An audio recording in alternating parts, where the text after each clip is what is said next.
राजेश जी एक रिप्लाई, राजेश जी एक रिप्लाई, फिर मैं सुबह के पास जाऊंगा। रुकिए रुकिए ना, रुकिए रुकिए प्लीज रुकिए, बोलिए राजेश जी। देखिए, मदरसों के ऐसे सैकड़ों उदाहरण मैं आपको बता दूंगा जो विदेश से आतंकवादियों ला करके और इस देश में स्थापित करने का काम करते हैं ये लोग।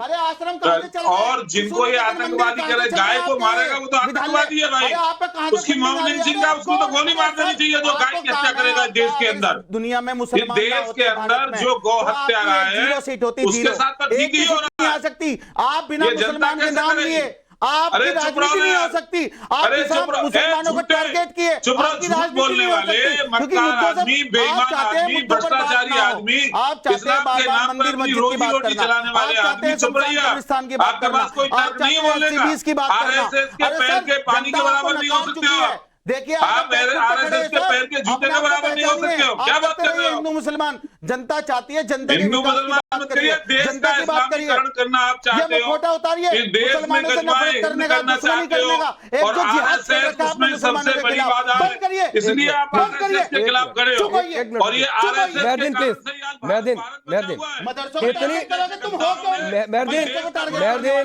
इतनी इनडिसिप्लिन नहीं कि सर वो इंजीनियर बने, डॉक्टर बने, हमारे महदीन, मैं आपको स्टूडियो के बाहर बैठवा दूंगा। मेरे को कोई शौक नहीं है, कैमरा बाहर लगा कर आपको बाहर बैठवा दूंगा सर। क्या बाहर बैठ कर बात नहीं अपने मदरसों के खिलाफ कोई बात। तो आप मदरसे गलत है, आप बार-बार हमारे मदरसों को, मस्जिद को, हमारे कब्रिस्तान को, हमारी इबादतगाह को पीसीआर एक बाहर कैमरे स्टूडियो के बाहर एक कैमरा लगवा कर रखिए और महदीन अगर इसके बाद ना रुके तो इन्हें बाहर कैमरा लगा कर बिठाइए। बिल्कुल बिठवा दीजिए। हाँ बिल्कुल, इनडिसिप्लिन स्टूडियो में बर्दाश्त नहीं होगी, इनडिसिप्लिन स्टूडियो में बर्दाश्त नहीं होगी। मैं आपको पहले बता दे रहा हूँ, वो चाहे कोई भी हो। नहीं वो भी तो कर रहे हैं ना। हाँ तो मैं उनको रोकूंगा ना, अगर बाहर से कोई गलत करेगा तो मैं रोकूंगा, उसकी आवाज डाउन करवाऊंगा मैं। वो विलन नहीं दिख, लेकिन ऐसा नहीं है कि आप स्टूडियो में खड़ा होकर आप नॉन स्टॉप बोलेंगे। भाजपा से नहीं, मैं ना आपसे डरता हूँ ना उनसे डरता हूँ, ना आपसे डरता हूँ ना उनसे डरता हूँ। मुझे टैगिंग मत दिया करिए। रुकिए सुबोई खान, अरे कौन डरपोक है, जरा चैनल के बाहर आ जा। प्लीज ऐसी बातें नहीं, ऐसी बातें नहीं है, कोई लड़ाई नहीं है कि चैनल के बाहर आ जाओ, अंदर आ जाओ। Please please Rajesh ji, please ऐसी बात नहीं, ऐसी बात नहीं, चैनल पे आ जाओ, ऐसी बात नहीं Rajesh ji, please sir, please please, ये देखने वाली बात है, थोड़ा सा बड़प्पन रखिए। सुबह ही मैं आपके पास आ रहा हूँ, एक रिपोर्ट के कोट कर रहे हैं, अलबत्ता कि मैं देश के बाहर किसी भी दूसरे मुल्क की किसी भी रिपोर्ट को नहीं मानता हूँ, खारिज करता हूँ, लेकिन इसी रिपोर्ट में आरएसएस को नेशनलिस्ट ऑर्गेनाइजेशन बताए तो वो नहीं मानेंगे, वीएचपी पर कुछ कह दिया तो मान लेंगे, हुर्रियत को कुछ कह दिया नहीं मानेंगे, बजरंग दल को कह दिया तो मान लेंगे। जी जी जी राजेश जी, सबसे पहले तो मैं एक छोटी सी त्रुटि को ठीक करना चाहती हूँ कि मैं जिस अभियान को रिप्रेजेंट करती हूँ उसका नाम है राष्ट्र जागरण अभियान। मैं उसकी राष्ट्रीय संयोजिका हूँ और जो भी स्टेटमेंट मैं यहाँ दूंगी वो अपने अभियान की नेशनल कन्वीनर होने के नाते दूंगी। मैं इन पैनलिस्ट की तरह कोई भी अपने निजी हित साधने के लिए यहाँ नहीं बैठी हूँ, ड्राइंग रूम एक्टिविज्म नहीं कर रही हूँ, किसी राजनीतिक दल को बिलोंग नहीं करती हूँ और पूरे देश में घूमती हूँ। तकरीबन 18-19 स्टेट्स का हम लोग प्रवास कर चुके हैं। आज हमारा देश कितनी सारी समस्याओं से जूझ रहा है, जातिवाद, अलगाववाद, कट्टरवाद, आतंकवाद, बाजारवाद, कितनी बड़ा जलवायु आपातकाल है, हिमालय धंस रहा है, नदियां सूख रही हैं, गाय का बुरा हाल है, कृषि का बुरा हाल है। लेकिन ये लोग ये एक दूसरे पर छींचा लेदर करना और किसी ऐसे संगठन को जो देश की सांस्कृतिक पुनर्जागरण के लिए अब से नहीं सालों से काम कर रहा है, मैं तो आरएसएस को बीजेपी से भी जोड़कर नहीं देखती हूँ।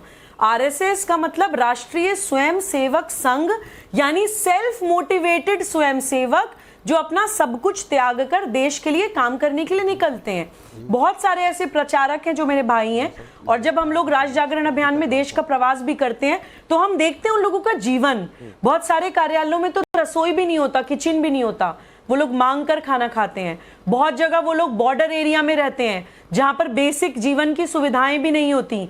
एक मेरा भाई बलरामपुर में प्रचारक, भाई बलरामपुर का प्रचारक है, वो जो है ऐसे बॉर्डर एरिया में रहता है जहां पे अजगर मिलते हैं, जहां पे सांप कभी भी आ जाता है और वहां पे जनजातियां पाई जाती हैं, तो उन जनजातियों के उत्थान के लिए वो लोग वहां पर खूब काम कर रहे हैं।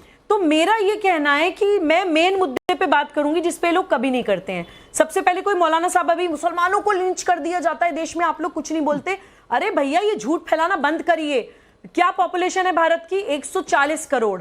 140 करोड़ में से अगर किसी एक या दो मुसलमान बच्चे को आपस में लड़ाई में कोई गलत मार देता है या कुछ कह देता है, हम कहते हैं कि वो गलत है, हम कहते हैं वो कि अपराध है, उसको सजा भी मिलती है। लेकिन उस एक अपराध को जो अगर आप 140 करोड़ में परसेंटेज निकालेंगे ना, परसेंटेज भी नहीं निकलेगी, इतना छोटा नंबर है।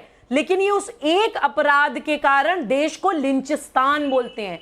यहां दिखता है इनका भारत विरोध, यहां दिखती है इनकी भारत से नफरत। और जिन तौकीर रजा साहब को यहां पे प्रोटेक्ट करने की कोशिश की जा रही है, वो कह रहे थे कि हमें जायदाद से मतलब नहीं है, हम तो अपनी मस्जिदें बचाना चाहते हैं।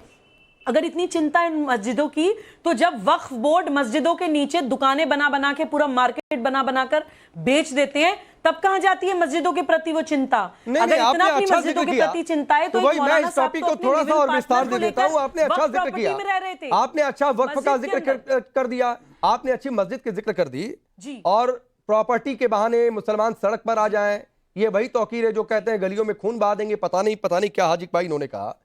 लेकिन आज कई सारी तस्वीरें सामने आई हैं। एक तस्वीर प्रयागराज से आई है, वो मदरसा जो कि अवैध तरीके से बना हुआ था, जहां पर नकली नोट छापने की फैक्ट्री चल रही थी, उस पर कार्रवाई हो रही है तो दिक्कत हो रही है, तो भी कहेंगे कि मुसलमानों की प्रॉपर्टी पर नजर है। शिमला में एक मस्जिद बनी हुई है, जो मस्जिद क्या तो पहले थी कि नहीं थी वो तो बात की बात है। शिमला में पहाड़ पर तो वैसे भी उतनी 4 मंजिला 5 मंजिला सामान्य तौर पर कोई निर्माण हो जाए बिना मंजूरी के तो वो मिलता नहीं है। लोग प्रदर्शन कर रहे हैं, वो भी अवैध कब्जा। तो एक अलग स्ट्रैटेजी है कि जितनी इलीगल चीजें हैं उसको वैध बताओ, और कोई कहे कि अवैध है तो कह दो ये तो एंटी इस्लामिक है। राकेश जी, दुश्मनी जम के करो, लेकिन ये याद रहे कि बात मिलने की जब आए तो शर्मिंदा ना होना पड़े। हमारे राष्ट्र की राष्ट्रभक्ति ये है राकेश जी कि राष्ट्र का कोई भी नागरिक जो राष्ट्र के अंदर रहता है और राष्ट्र के खिलाफ कार्रवाई करता है, राष्ट्र के संविधान को तोड़ता है, वो सारे आतंकवादी होते हैं, चाहे वो किसी मजहब के किसी मजहब के हो। ये आपने जो लाइन पढ़ी ना, वो मैं आप ही के पास हूं सर। मैं बस एक बात कह रहा हूं, ये सुनने में बड़ी अच्छी लग रही है, तो पक्ष लीजिए कि हम मौलाना तौकीर के साथ हैं कि मौलाना तौकीर के खिलाफ? मौलाना तौकीर अवैध मस्जिद मदरसे के साथ है कि वैध मस्जिद मदरसे के साथ? मौलाना तौकीर रजा साहब ने जो बयान आपने दिखाया उसमें कोई राष्ट्र विरोधी बात नहीं की। अच्छा, हाँ, इसलिए नहीं कही।